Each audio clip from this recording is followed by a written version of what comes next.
akkam nagaa waliin hin jennu fayyaa qabdanii jennee fayyaa ol gaafachuun immoo dirqama yeroo dhukkuba waan taateef fayyaa qabdanii isinuunti baga wal garree wanni dubbachuu deemu waa lamarraa hin dubbadha wanni dubbadhu tun immoo hawaasaas taa'u kana qofa osoo hin ta'in hawaasa fooddaadhaan nu ilaalaa jiruufillee ergaa akka taatu dhaloota keenyaaf hortee nu booda dhuftuuf ergaa akka taatuuf waadhaan madda waan xiqqoo takka. Oromoo jechuun maali? Oromiyaanoo maali? Eessaa? Gaafii lamaan tana qofa.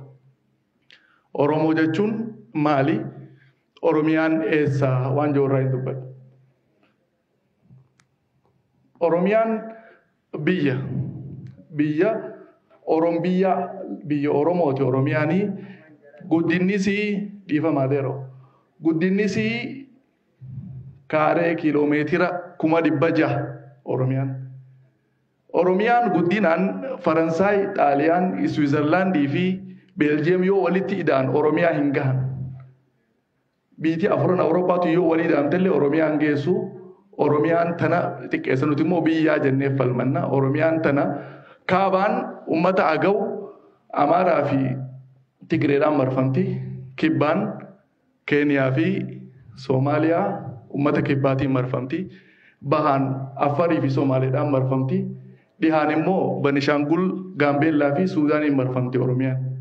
Hanqana himachuu danda'u qaba dhaloonni keenya Oromiyaan maalii gaafa jenne jechuudha.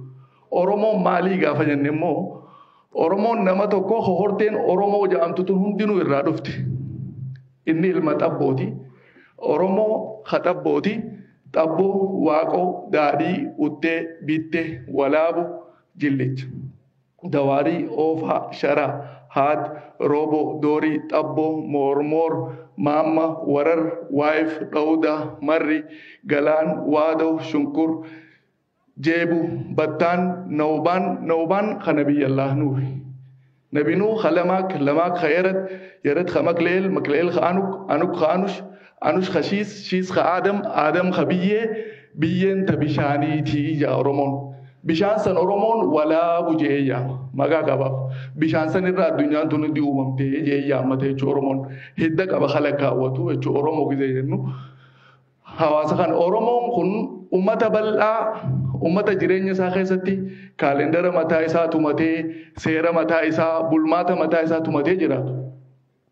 Osoo addunyaan gaafa ilma namaa gabra godhattu, hagaa irratti Oromoon ni gabroome malee nama gabroonfatee hin beeku. Gabratti illee nama Oromoon lolallee yoo deebi'e yoo nama booji'e ilma godhata malee gabran godhatu.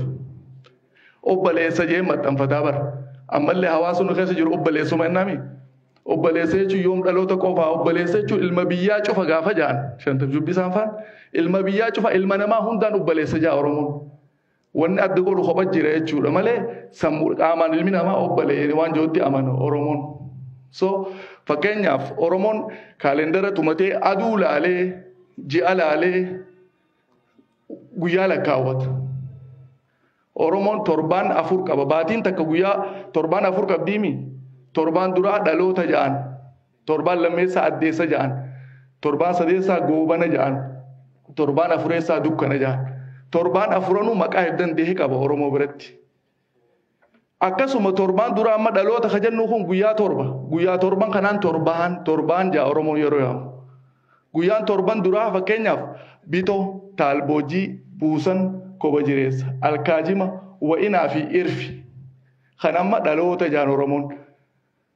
Basa duraa, basa boodaa, carrootaa, qara salbaanaa dureetii, dullattii. Kuni torbaan lammeessaati. Addeessa ja'an. Torbaan sadeessaa qardaaduma kurbicha. Soonsa, ruruma, lumaasaa, ruwaadaa, qadaadana jeeti torbaan sadeessaati kunis. Goobana ja'an jechuudha. Torbaan afureessaa thank you galatooma. Torbaan afureessaa dukkanaa ja'an. Qara areerii bal'oo. Adulaa kormaa, adulaa jabbii, arba goobaa, geebaticha garbadeettii ja'an. Torbaan afureessuu akkasitti maqaa qabeef guyyaan tokko guyyaa tokkotti hin deebine halkan jiru kana hundaafuu Oromoon mataa danda'e qaba jechuudha. Maqaa danda'e qaba. Kuni dhaloota keenya qabeenya keenya kadhalli laalu jiruu fi kadha geeffatullee beekuu qabu walii dhaamuu qabnu jechuudha. Kana waan keenyaa kajannuun nuti.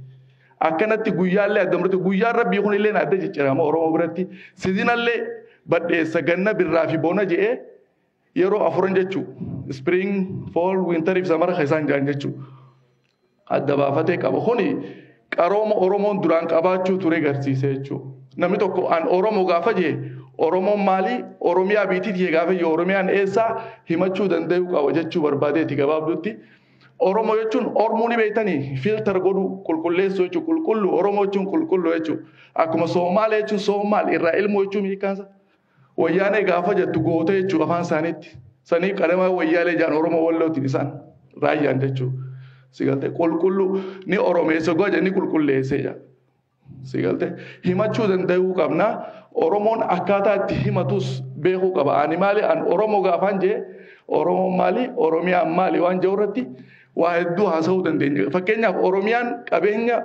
bishaan laggeen gurguddaa qabdi akka abbayyaa hawaas gibee gurguddaa qabdi laggeen akka gibee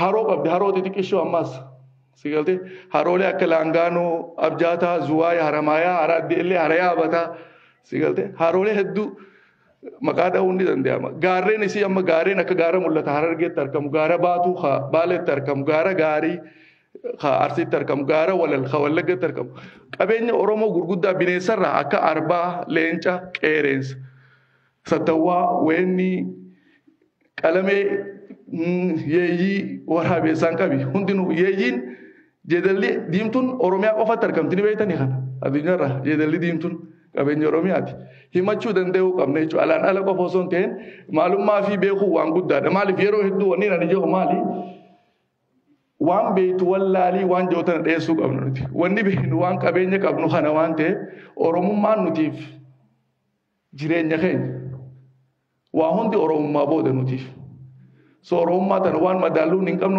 oromoon wanni tokkoo jennuunifis tokkorraa waan dhufee lakkaawwatuuf wantoonni amma hime kuni akka xiqqaatti waa laalamu miti namni immoo afaanitti warra as taa'ee dhageeffachuu jirus warri foddaa televizyiinaatti ilaalu jirus dhalootaaf dabarsee dhaloonni ilmaan keenya beekuu danda'uu qaba waan kana oromoon akkamii guyyaa lakkaawwata akkamii torbaan lakkaawwata qabeenyi isaa maali qaroomni oromoo maali akkamitti addunyaa tana beekaa oromoon waa hedduu jira sirna gadaa qaba oromoon gadaa duratti sirna akkootii ture dhalaaleedhaan if bulchuu ture sirna san fixeeti bira kutee sirna gadaa fidee gadaallee oofee ilaammatti ittiin jira sigalte kana himuuf yeroo dheeraa fixa yeroon gabaabduudha tanaa kan namte hanqanumatti isin irraa gabaabsaa galatooma ulfaadhaa isin jedha